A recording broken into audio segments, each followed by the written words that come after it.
경외함이라는 제목으로 하나님 말씀 함께 나누겠습니다. 사람은 누구나 행복하기를 원합니다. 그래서 행복에 관심이 많습니다. 어떻게 하면 행복할 수 있을까? 행복한 시간을 위해서 많은 투자를 합니다. 마치 온 세상이 나는 행복해야 돼, 나는 행복하게 보여야 돼, 행복 강박증, 행복 염려증에 사로잡혀서 사는 것 같습니다. 오늘 말씀에도 보면 행복 강박증에 사로잡혀서 사는 사람들이 나옵니다. 바로 아덴 사람들입니다. 사도 바울이 배를 타고 아덴으로 왔습니다. 아덴은 지금 그리스 아테네를 말합니다. 아덴은 그 당시 철학, 문학, 문화의 중심 도시였습니다. 한마디로 지성과 교양이 있는 그 사람들이 넘치는 곳이 바로 이 아덴이었습니다. 그런데 이들의 관심사도요, 똑같이 행복이었습니다. 18절에 보면요, 바울이 에피쿠로스와 스토아 철학자들과 쟁론했다고 이야기를 합니다. 이 에피쿠로스 학파와 스토아 학파는 당시 아덴에서 활동했던 유명한 두 철학 학파입니다. 그런데 이들의 생각과 사상이 달라도 그들이 추구하는 목적은 같았습니다. 바로 행복이었습니다. 어떻게 하면 우리가 행복해질 수 있을까? 이것이 그들의 관심사였고 그들의 인생의 목적이었습니다. 제가 짧게 설명하면 이 에피쿠로스 학파는 세상의 욕심을 버릴 때만이 우리 마음에서 고통이 제거되고 마음이 평온해진다고 이야기를 합니다. 차를 사고 싶은데 돈이 없어요. 그럼 어떻게 해야 되죠? 차에 대한 욕심을 버리는 거죠. 그러면 마음의 고통이 사라지고 평온해진다. 이렇게 세상의 욕심을 제거함으로 마음의 고통을 하나씩 없애는 거죠. 그래서 항상 이들의 관심은 지금 내 마음은 평안한가? 지금 내 감정은 평안한가? 항상 자기 마음을 중요하게 생각했습니다. 반대로 스토아파는 반대로 이성을 굉장히 중요하게 생각했습니다. 이 세상은 눈에 보이지 않지만 시계가 착착착 돌아가는 것처럼 보이지 않는 자연의 이치, 원리, 법칙이 있다고 생각을 했습니다. 그래서 그 자연의 이치와 법칙과 원리를 찾아서 그 원리, 그 이치에 순응하며 살아가면 우리가 인생을 잘 살아갈 수 있다고 생각한 거죠. 그러면 어떻게 눈에 보이지 않는 이 자연의 이치와 법칙을 알 수 있을까? 인간의 이성을 통해서 알 수 있다는 거예요. 여기서 생겨난 것이 명상입니다. 깊은 명상을 통해서 우주와 내가 하나 되자. 그럼 하나가 될런지 모르겠지만 우주와 내가 하나 되면 그 세상의 이치와 원리와 지혜가 그 명상 속에서 온다는 거예요. 그래서 그 지혜와 이치로 내 삶의 문제를 하나씩 풀어가면 된다라는 것이죠. 이렇게 여러분, 한 부류는 마음만 잘 관리하면 행복해질 수 있다. 또 다른 한 부류는 우리의 생각과 이성을 통해서 우리의 고통을 조절하고 우리의 행복을 내가 얻어낼 수 있다라고 생각했습니다. 그런데 이들 속에서 바울이 모순을 발견했습니다. 22절에 보니까 아덴 사람들아 너희를 보니 종교성이 많도다. 종교성이 뭐죠? 굉장히 열정을 가지고 신을 섬긴다라는 것입니다. 얼마만큼 열정을 가지고 신을 섬기는가? 23절에 보면요, 알지 못하는 신의 계라고 새긴 단도 보았으니, 제단에는 항상 그 제단이 섬기는 신의 이름이 기록되어져 있습니다. 제우스를 섬기면 제우스, 아레나를 섬기면 아레나. 그 제단에는 그 제단의 주인인 신의 이름이 있어요. 근데 그 제단에 보니까 신의 이름이 적혀져 있는 것이 아니라 알지 못하는 신, 이렇게 적혀져 있는 거예요. 자신이 신을 몰라서 제사를 못 드렸는데 혹시 그 신이 나한테 제사를 안 드렸다고 해코지를 할까 봐 그게 두려워서 알지 못하는 신, 이렇게 이름을 적어놓고 그 신에게 제사를 드렸다는 거예요. 여러분, 겉으로는 굉장히 마음을 잘 관리하는 사람처럼 보여요. 나 평안해, 내 마음은 괜찮아, 흔들리지 않아. 겉으로는 굉장히 똑똑해요. 이렇게 하면 이거 해결될 수 있어, 이거 풀릴 수 있어. 그런데 막상 그들의 마음속에는요, 혹시 무슨 고난은 찾아오지 않을까? 무슨 고통은 찾아오지 않을까? 무슨 불행이 찾아오지는 않을까?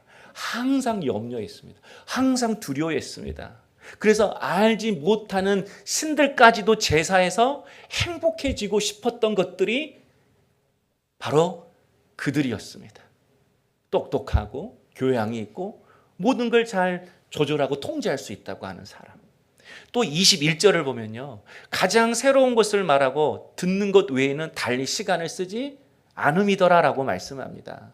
이들이 뭘 좋아한다고요? 새로운 것을 좋아했대요. 새로운 문화, 새로운 생각, 새로운 지식, 새로운 사상, 새로운 철학. 여러분 이렇게 새로운 것을 좋아한다는 게 무슨 의미죠? 새 것에 대한 관심이 있다는 건가요? 아니죠. 이전 것들이 내 안에 만족을 주지 못한다는 거예요. 지금 내가 갖고 있는 이 생각, 이 계획들, 이 목적들이 지금 내 마음을 채워주지 못한다는 거예요. 그러니까 이들은 겉으로는 모든 것이 통제되고 행복하다고 말하지만 그 마음속에는 공허함이 있다라는 것입니다. 성도 여러분, 이렇게 마음을 잘 관리하고 인생을 철저하게 자기의 지식과 이성을 통해 계획 세우는 사람들이 왜 이렇게 행복하지 않는 거죠? 왜 이렇게 두려움에 사는 것이죠? 바로 그것은 인간이 어떠한 존재인지를 모르기 때문입니다.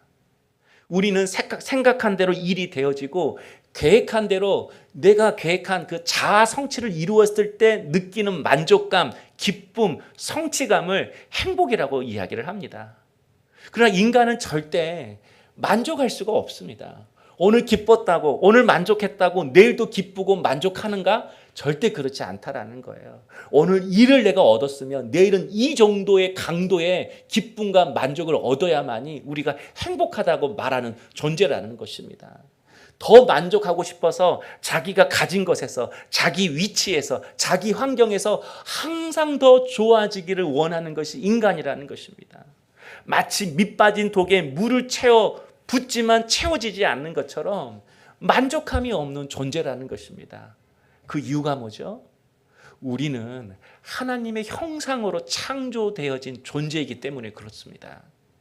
24절에 보면요. 우주와 그 가운데 있는 만물을 지으신 하나님께서, 바울이 하나님을 어떻게 소개하죠? 온 우주 만물을 지으신 창조주 하나님이라고 소개합니다. 그 창조주 하나님이 지으신 그 만물 속에는 우리도 포함되어져 있습니다. 우리도 하나님이 지으셨다라는 거예요. 그런데 우리를 지으셨을 때 하나님은 다른 피조물과 다르게 지으셨다고 말씀합니다. 어떻게 해요? 하나님의 형상대로 우리를 지으셨대요. 이 하나님의 형상대로 지으셨다는 말은 쉽게 말하면 하나님의 모양대로 지으셨다라는 거예요. 큰 인형이 있고 그 작은 인형이 이렇게 있는 것처럼 우리의 모습 속에서 우리가 하나님 크기는 아니지만 하나님의 모양으로 지어졌다라는 거예요.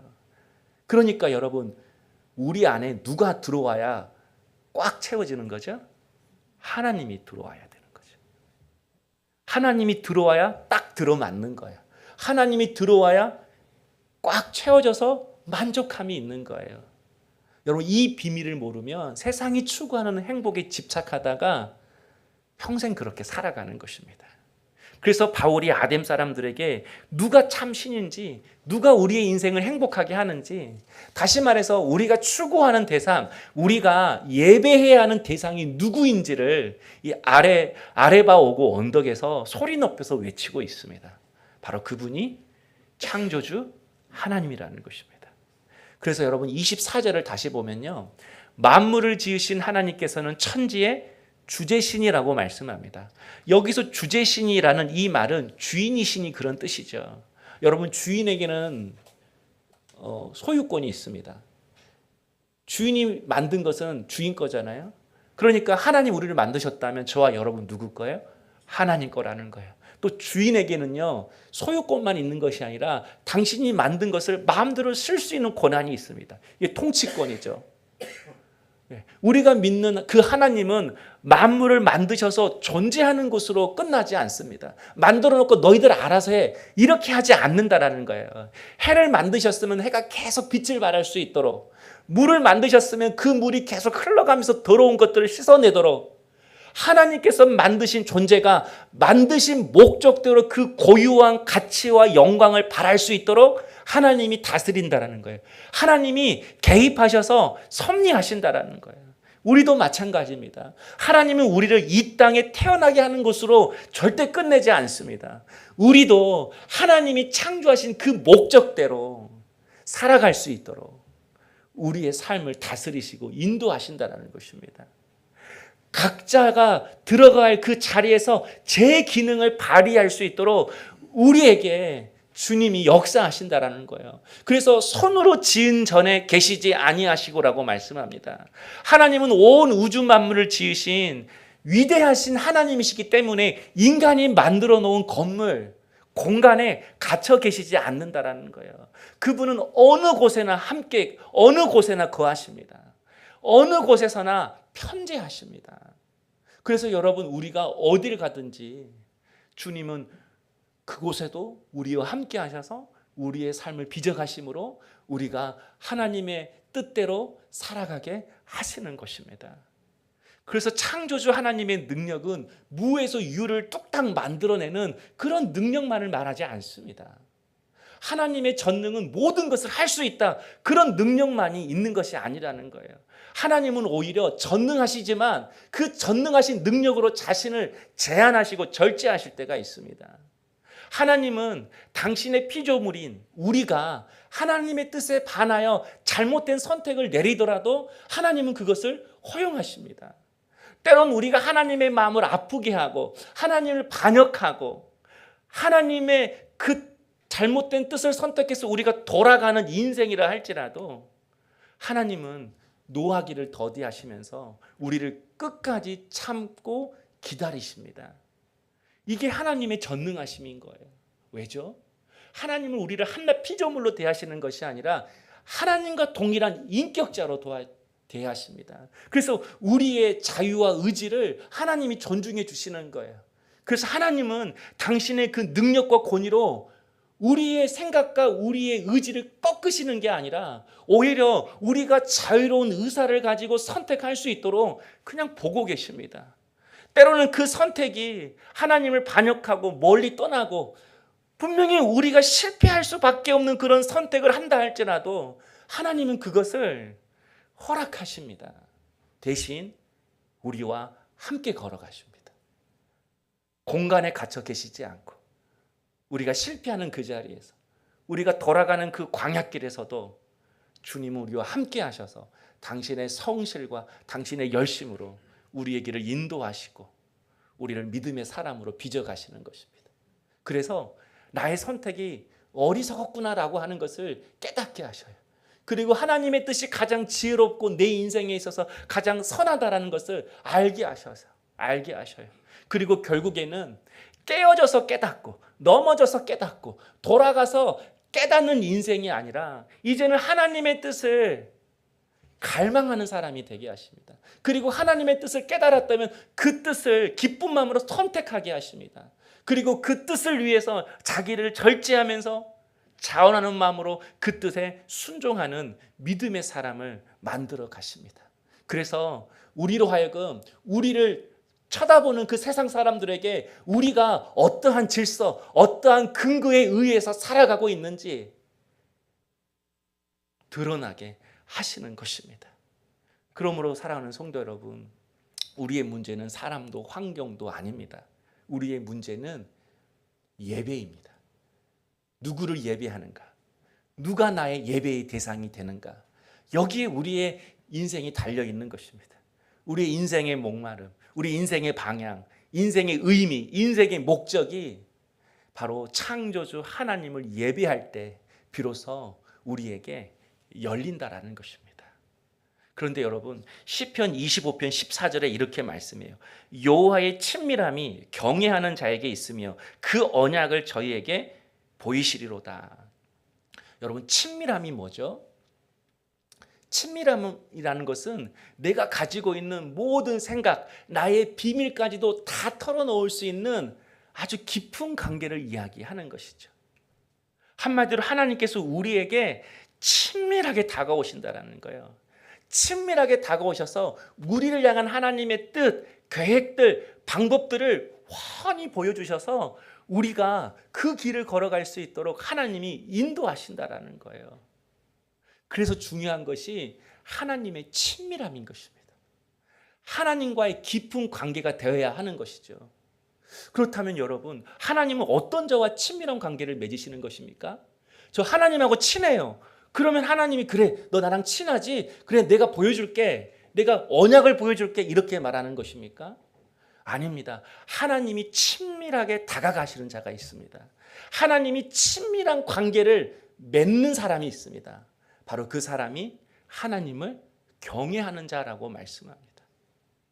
우리가 어떤 태도로 하나님을 예배하고 어떤 태도로 하나님을 믿어야 하는지 말씀해 주시는 것이죠. 바로 하나님을 경외하는 것. 예. 그런 의미에서 하나님을 경외한다라는 것은 하나님을 사랑하면서 동시에 하나님을 두려워하는 신비스러운 마음인 것입니다. 내가 하나님을 사랑하지만 내가 사랑하는 그 하나님이 너무나도 위대하시기 때문에 무한히 지혜롭고 무한히 전능하시고 무한히 선하신 위대하신 하나님이시기 때문에 그분 앞에 서기가 떨리는 것입니다. 나의 연약함, 유한한 존재가 그 무한하신 하나님 앞에서 같이 서 있다는 것 자체가 떨리는 것입니다. 그래서 내 몸을 기울여서 그분께 경청하는 것입니다.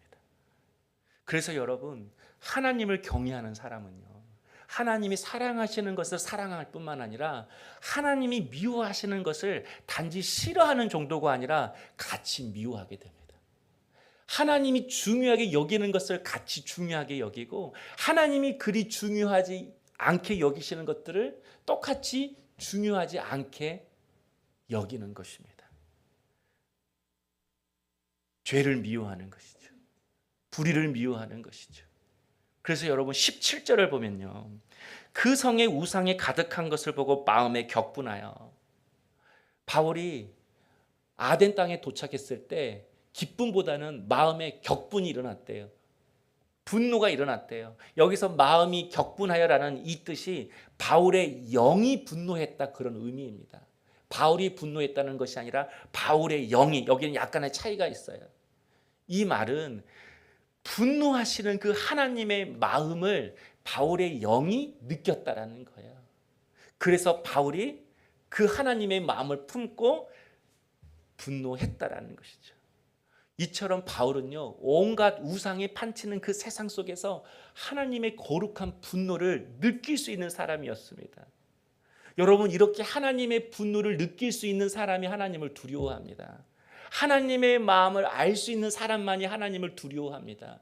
왜냐하면 하나님의 그 두려움을 느낀 사람만이 나도 이 두려움, 이 분노의 자리에 있을 수 있겠네? 나도 이 하나님의 심판의 자리에 있을 수 있겠네? 나도 하나님의 그 다루신 가운데 들어갈 수도 있겠네? 하나님의 마음을 아니까, 그분이 어떠한 분인지를 아니까 그분을 사랑하지만 동시에 그분을 두려워하게 되는 것이죠. 그래서 여러분, 하나님을 경외하는 사람은 반드시 하나님을 경외하는 자의 태도가 나오게 되어 있습니다. 왜냐하면 실제로 성경에 보면 하나님께서 당신의 공의를 통해서 심판하시는 일들이 나오거든요. 금송아지를 숭배하는 그 이스라엘 백성들을 하나님이 심판하셨습니다. 모압 여인과 음행했던 시므온 지파들을 심판하셨습니다. 모세에게 반역했던 고라 자손들을 심판하셨습니다. 뻔히 알면서도 하나님 앞에 거짓말했던 아나니아와 삽비라가 그 자리에서 죽어나갔습니다. 그러므로 여러분, 하나님을 두려워하는 사람은 반드시 하나님을 경외하는 태도가 그의 삶 가운데 나오게 되어 있다라는 것입니다. 하나님을 두려워하는 사람은 세상을 두려워하지 않게 됩니다. 하나님을 두려워하는 사람은 사람을 두려워하지 않게 됩니다. 하나님을 두려워하는 사람은 죄를 미워하게 됩니다. 그래서 그 죄 앞에서 애통하게 되는 것입니다. 그래서 여러분, 그 요한복음 4장에 보면 6번째 남편하고 살고 있는 사마리아 여인이 나옵니다. 그 사마리아 여인에게 예수님이 지금 남편을 데리고 오라고 말씀하셨습니다. 그때 이 사마리아 여인은 지금 남편이 없다고 말했어요. 그때 주님께서 너 왜 거짓말해? 너 지금 남편이 있잖아. 6번째 남편이잖아. 왜 나한테 거짓말해? 이렇게 말씀하지 않고 내 말이 참되도다라고 말씀했어요. 그래, 네 말이 맞다. 무슨 뜻이죠? 지금 여섯 번째 남편도 너에게 행복을 줄 수 있는 대상이 아니라는 거예요. 한마디로 남편은 예배의 대상이 아니라고 말씀해 주는 거죠. 그러니까 여러분, 이 여인이 뜬금없이 갑자기 예배 이야기를 합니다. 내가 그림신산에서 예배를 드려야 합니까? 아니면 예루살렘에서 예배를 드려야 합니까? 너 지금 남편이 너에게 행복을 줄 수 없어.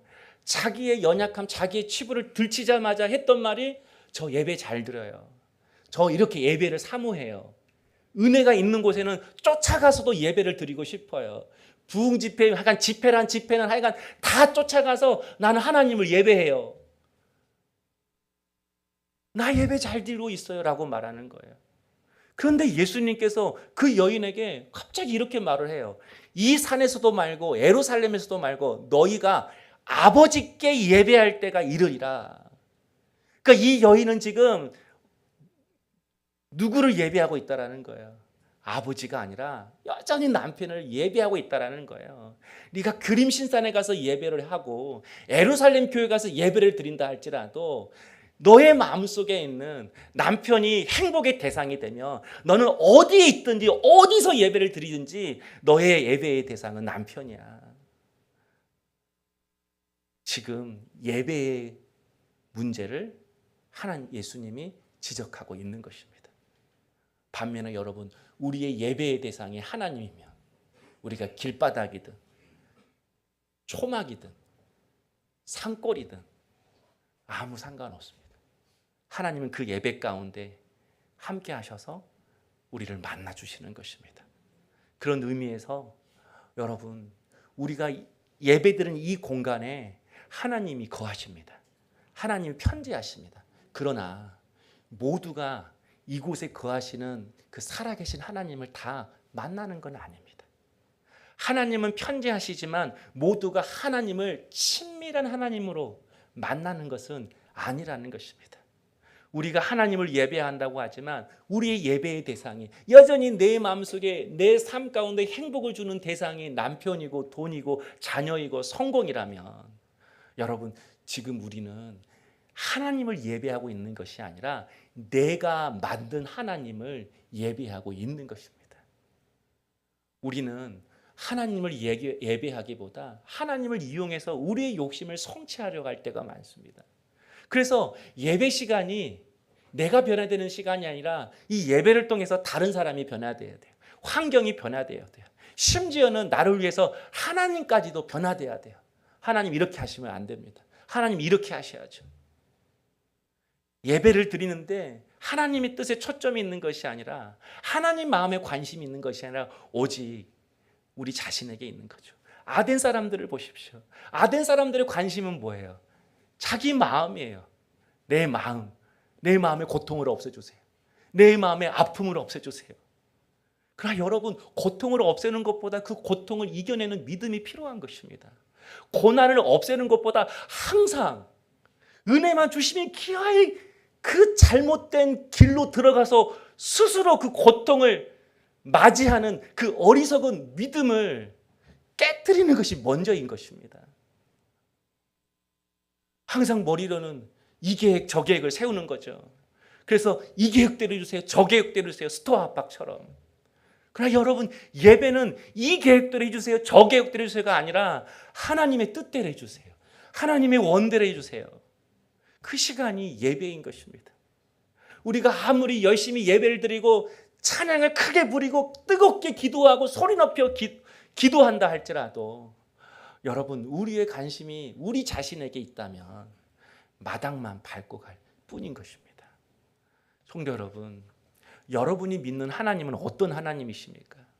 사랑이 많으시고 자비하셔서 우리가 무슨 짓을 하든지 간에 아무 상관도 하지 않은 하나님이십니까? 그저 우리의 삶 속에서 어려운 일을 만나면 그때마다 도와주시고 우리 편이 되어주시는 하나님, 항상 내 마음을 평안하게 해주시는 하나님, 그 이상도 그 이하도 아닌 그런 하나님이십니까? 그러다가 편안해지면 또다시 내 뜻대로 내 마음대로 살다가 또 위기가 찾아오면 또 그분 앞에 나아가는, 언제나 쉽게 찾을 수 있는, 언제나 편리하게 부를 수 있는 그런 하나님이십니까? 여러분, 그런 하나님은 성경이 계시하는 하나님이 아닙니다. 우리가 하나님을 믿는다고 하면서 우상을 믿고 있을 수 있다라는 것입니다. 내가 원하는 하나님, 자기의 욕망과 욕심을 투사해서 하나님은 이런 하나님이야 라고 하는 그 하나님은요, 이 진리 속에서 나오는 하나님이 아니라는 것입니다. 그 하나님은 우리를 인격자로 대하셔서 우리의 잘못된 선택과 잘못된 길을 걸어가도 허용하십니다. 그러나 그 길과 함께 하심으로 당신의 뜻과 당신의 섭리 가운데 이제 우리가 자원하고 기뻐하는 마음으로 그 일에 동참하게 만드시는 그런 위대하신 하나님이신 것입니다. 여러분, 하나님을 사랑한다고 하면서 죄 지은 사람들 많습니다. 하나님을 사랑한다고 하면서 음란에 빠지는 사람들 많습니다. 하나님을 찬양한다고 하면서 음란의 중독에 빠진 찬양 인도자들 많습니다. 하나님을 사랑한다고 하지만 하나님의 말씀을 들어도 이 말씀이 내 마음, 내 기도에 기호에 맞는지 살펴보고 나서 결정하는 사람들이 많습니다. 여러분, 예수를 믿지만 불의에 넘어지고 죄악에 넘어져서 실수했던 그런 목사님들, 그들의 고백은 한결같이 주님을 사랑한다는 것입니다. 지금도 무너져 있지만 그들의 마음속에는 주님을 사랑하는 마음은 여전히 있습니다. 그런데 주님을 두려워하는 마음이 없는 것입니다. 그래서 내가 원하는 것은 기쁜 마음으로 원하지만 하나님이 우리에게 요구하시는 것은 그렇게 달가하지 않습니다. 하나님이 행하시는 일, 그분이 어떤 분인지 거기에는 관심이 없는 것입니다. 여러분, 아내가 저는 내 남편이 너무 좋아요. 남편은 원하는 거 다 해줘요. 사달라는 거 다 해줘요. 내가 부탁한 거 다 들어줘요. 나는 너무 행복해요. 이렇게 말하지만 그렇게 남편의 사랑을 받는 그 아내가 남편의 마음을 몰라주고 남편이 어떤 고민이 있고 어떠한 인생을 살아가고 있는지 어떠한 뜻을 갖고 있는지 거기에 아무런 관심이 없다면 어찌 그것을 온전한 관계라고 말할 수 있겠습니까? 신앙은 여러분 나에게 초점을 맞추는 것이 아닙니다.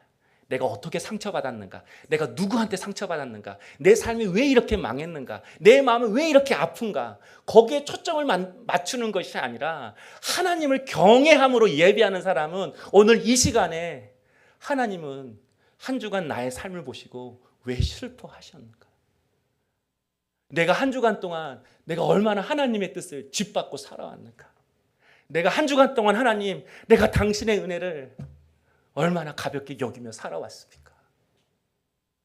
바로 하나님께 초점을 맞추는 것이 하나님을 경외함으로 예배하는 것입니다. 그럴 때만이 시편 25편 12절에 여호와를 경외하는 자가 누구냐? 그가 택할 일을 그에게 가르치시라. 여러분도 누구에게 여러분의 속마음을 전하겠습니까? 말을 하면 좋은 건 듣고 싫어하는 말은 그냥 무시하고 내팽개치는 사람에게 여러분은 여러분의 인생에서 가장 중요한 진리, 가장 중요한 계획들을 말하겠습니까? 아니죠. 내가 말했을 때 내 말을 잘 받고 그 말대로 살아가기를 원하고 그 말을 품고 살아가기를 원하는 그 사람에게 여러분은 계속해서 말씀해 주시지 않겠습니까? 하나님도 친밀하게 여기시는 자가 있습니다. 하나님을 사랑하지만 동시에 거룩한 두려움으로 하나님 앞에 나가는 자입니다.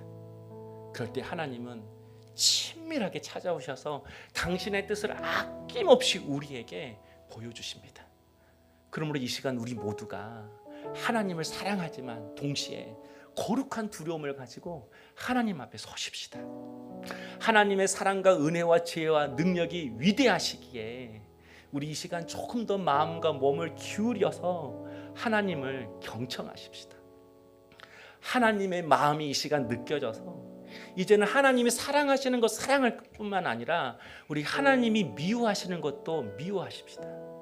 하나님이 싫어하시는 것도 싫어하십시다.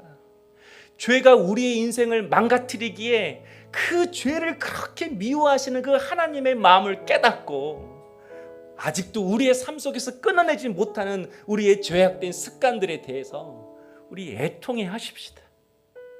우상으로 가득 찬 이 세상에서 우리도 하나님과 같이 의로운 분노를 느끼십시다. 또한 고통과 어두운 가운데 있는 그들을 보고 긍휼히 여기시는 그 하나님의 마음을 깨닫고 우리도 긍휼히 여기며 살아가십시다. 언제나 우리를 인격자로 대하시는 그 하나님이시기에 우리도 만나는 사람마다 무례하게 대하지 말고 우리 하나님의 인격으로 만나는 사람들을 대하십시다. 이렇게 하나님을 경외함으로 예배할 뿐만 아니라 우리의 삶 속에서 마치 하나님이 내 앞에 계시듯 경외하는 마음으로 살아가는 자에게 하나님께서 우리에게 택할 길이 무엇인지를 가르쳐 주실 것입니다. 우리 함께 기도하겠습니다.